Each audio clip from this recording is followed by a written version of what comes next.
What is going on, guys? JD here, and Monday Night Raw.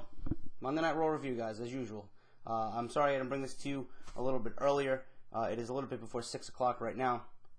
I had a few things to do today, and I just wanted to relax. I really didn't feel too good. I woke up very weak today, but I feel all right. But last night's show was watchable. All right, I'm not going to go out and say that this was the next best Raw from New Jersey that happened after Monday Night Raw. No, the United Kingdom crowd, the London, England crowd is always great. It's got an incredible atmosphere, and the reason why that happens is because you don't really get many Monday Night Raws and SmackDowns from the United Kingdom. They usually go there once a year to take Monday Night Raw there. And I tried to avoid the spoilers earlier in the day, but I stuck to it. I didn't really look at the spoilers because it was taped yesterday afternoon. It was not live, and it really wasn't that much of a newsworthy show. There was a few things here and there that happened, and I'm not going to go into all the throwaway garbage that was on the show. I'm pretty much going to touch on The Undertaker being back on Monday Night Raw for the first time in 3 years against The Shield. He teamed with Daniel Bryan and Kane. You had Ryback confront John Cena again. Mick Foley came out and did an interview last night. I don't know why he was there, but he did one of his interviews with Ryback. He wanted to get down to the reasoning why Ryback abandoned John Cena the week prior and didn't help him against the Shield. And then we also had Paul Heyman and Triple H with an altercation to start the show. I guess that's where I'll start off. Now, Paul Heyman came out and said that Triple H was not there, but I don't know why the WWE creative team had Paul Heyman go out there and say that Triple H was not there in the building to accept Brock Lesnar's challenge, when I know for a fact Triple H was advertised to be at this Monday Night Raw from London, England. But Triple H came out anyway to the surprise of Paul Heyman and pedigreed Paul Heyman and challenged or accepted the challenge for Brock Lesnar at Extreme Rules. Now, I really think they could be going in a better direction with Brock Lesnar. He is, I guess, what is he, 1-3? He's only had 4 matches back since he returned to the WWE. This will be the third one. He's 1-3. He fought John Cena once, and then he fought Triple H. He fought him at SummerSlam last year, then he fought him at WrestleMania this year. This pay-per-view, the Extreme Rules next month, will be his 4th match. I really don't want to see this happen again.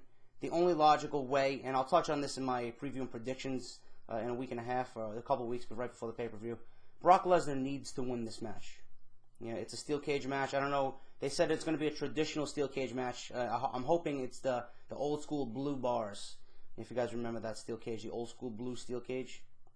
Not this new model, this new version that they've been doing lately. But Brock Lesnar really needs to win this match to have some credibility. He needs to have a strong year, especially if the rumors are true and he's in line for a WWE Championship reign. But Triple H accepted the challenge. We'll be getting that as the main event for Extreme Rules. And Paul Heyman was pedigreed. That's the way they opened the show. The other thing that happened was The Undertaker was back. The Undertaker teamed with Kane and Daniel Bryan, Team Hell No, against The Shield. The Shield made an epic introduction right before the match. They came down on a helicopter and then took a limo to the arena. That was pretty cool to see. But The Undertaker, for being that he's 48 years old, 48, 49 years old, he looks incredible. He was moving around like he was 25 years old. He hit all his signature spots. He hit the big boot. He hit the snake eyes. He hit the leg drop. He's throwing punches left and right. He's being thrown around by Dean Ambrose, and Roman Reigns speared him during one part of the match. The Undertaker looks fantastic. If he can keep that up, all these rumors about next year is going to be his last match. The only reason why The Undertaker might call it quits is because he's not into it. It's not the reason for his health. The Undertaker looks fantastic. If he wanted to, he could go another 3 or 4 years if he wanted to. We often criticize Hulk Hogan and Ric Flair and Sting, for trying to get back into the ring. None of those guys are The Undertaker. Even though Sting does look good for his age, I believe he's 52 or 53 years old. Sting does look good, but Ric Flair and Hulk Hogan, they should have nothing to do with in-ring action anymore. They are not The Undertaker. The Undertaker takes care of his body. The Undertaker only wrestles once a year. He knows when he's needed. And last night he looked fantastic. And that was probably the best match of the night besides Dolph Ziggler and Chris Jericho. Those two always have a fantastic match. But The Undertaker was a little bit more important because that was the first time in 3 years that he was on Monday Night Raw. They used him perfectly in the tag team match. You didn't see a lot of action. He got the hot tag from Daniel Bryan late in the match, and that was it. The crowd went crazy, and they used him perfectly in that match. And the booking of this match was fantastic. The Shield went over. They won. They beat the team of Team Hell No and the Undertaker. Now the Shield's resume looks a little bit more impressive. They have now the Undertaker added to that list that has felt the Shield of Justice in the WWE. So that's pretty damn good for that. The Shield is rumored to be winning the WWE Tag Team Championships from Team Hell No. This will be the end of Team Hell No at Extreme Rules, and the Shield will continue their dominance in the WWE and now have the Tag Team Championship. That's going to be split between all three members. It's going to be a rotating tag team. You'll have Ambrose and Reigns, Ambrose and Rollins, Rollins and Reigns. Any one of the three will be defending those, or any two of the three, I should say, will be defending those tag team championships. But that was a great match, and the booking of the match was great. The Shield needed to win, and the WWE made the right decision in having the Shield win. Dolph Ziggler and Chris Jericho. This match was interrupted by Fandango, but this was a fantastic match. Great match between these two. Dolph Ziggler is a superstar. I don't care if you love him. I don't care if you hate him. I know a lot of people on the YouTube wrestling community don't like Dolph Ziggler for whatever reason, but the man is going to be a superstar. He's going to be a flag bearer for the WWE. He is the World Heavyweight Champion. The only thing I don't want to see happen with Dolph Ziggler is that he gets cheap victories. I want Dolph Ziggler to get solid, legit victories by his own on his own. I don't need outside interference helping him win. I don't need outside interference like Fandango last night. He interfered on Dolph Ziggler's part. His music hit and distracted Chris Jericho, and then Dolph Ziggler hit the zigzag for the win. That's the way they went with Jack Swagger, and I don't want that to happen. CM Punk had half of his title reign marred by cheap victories and screw jobs. I don't want to see that happen with Dolph Ziggler. Dolph Ziggler could get the job done. He could get the job done on the microphone. He's an incredible worker. Let his talent shine in the ring. You don't need all this bullshit dramatics and theatrics going on in his matches. Just let him go out there, wrestle, and win. Have him be a credible champion. Have him be a believable champion that the fans can say, you know what, this guy is a fucking superstar. This guy is the real deal. I don't want them. I don't want his victories, with an asterisk next to it. Dolph Ziggler cheated to win this match, or someone else interfered on Ziggler's behalf, and that's why he won.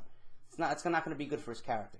You need Dolph Ziggler to win on his own and carry that World Heavyweight Championship and be a legit champion. And finally, guys, the ending of Monday Night Raw, the ending was god awful. It was so cheesy. The show ended with John Cena AAing Ryback after a stare down, and John Cena looked tall in the end, going up the ramp. He did his signature, his pose at the end of the show, and that's when the camera went to black. I thought it was absolutely fucking stupid to have John Cena do that. And now there's reports right now I'm reading on the dirt sheets that next week's main event is going to be Ryback and John Cena versus The Shield. Now they're having Ryback and Cena team up for whatever reason. I don't know why. But the interview segment with Mick Foley was great. Ryback is coming into his own on the microphone. The only thing I don't like about Ryback is that he moves around too much. He makes too many facial expressions.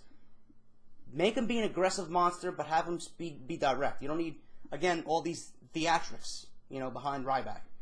Ryback is a monster. They're building him up as a heel. Obviously now he is a heel.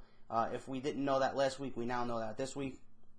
Mick Foley got in his face, and Ryback pretty much belittled Mick Foley, saying, "What are you doing out here? You looking to sell more DVDs?" And he called John Cena Super Cena, and this and that. But it was great. They used Mick Foley in a proper way. The reason why Mick Foley was on the show last night was because he has a few comedy acts in the area, so they pretty much wanted to use him on the show. And also they are plugging his new DVD, which I hope to get one of these weeks because I heard it's very, very good. And again, John Cena came out. The Shields surrounded the ring and attacked Ryback. They did the same thing to Ryback as they did Cena last week. But this time John Cena looked on and didn't make the save. But all of a sudden, John Cena did make the save and cleared the ring with Ryback of the Shield. And then that's when they had their stare down. I'm looking forward to this match. I really think the WWE really doesn't know where they want to go with it. But Ryback, I really don't know. He's not going to win the WWE Championship. John Cena's going to win this match. But you really can't have Ryback lose a 6th pay-per-view in a row. It's not going to be good for his character. So how do you book this? I think the WWE's booking themselves into a corner again with Ryback and John Cena, the only logical win here is for Ryback to win by disqualification somehow. He has to win by some means on pay-per-view. You can't have John Cena win again and have Ryback take a 6th straight loss on pay-per-view. It's not going to be good for his character, and you really shouldn't be doing that to a superstar that you're trying to build through the ranks and make into a main event star. And, it's just stupid on their end, and I feel like they're backing themselves into a corner, like I said. But Ryback needs to win by disqualification. He needs to win by some means at the pay-per-view because, this John Cena thing, I just have a feeling going through the sermon is going to be incredibly stale and incredibly boring with him as WWE Champion. But that is it, guys. Really nothing else happened on the show. If you guys want the rest of the results, look in the description. There'll be everything there. And click on the links. I usually get all my my reviews and my opinions and news on everything that you see there with those websites. So support those websites. I'm out, guys. Take care, and until next time, I will have news and rumors coming later in the week. Right now, I haven't heard anything as of Tuesday, so it's been a pretty slow week dating back to the middle of last week. Really nothing big besides the Batista news. But Monday Night Raw's main event next week is going to be Ryback and Cena versus The Shield, so look forward to that. And like I said, I'll have news and rumors sometime on Friday or Saturday, guys. So until then, take care, and I'll talk to you all later. Peace.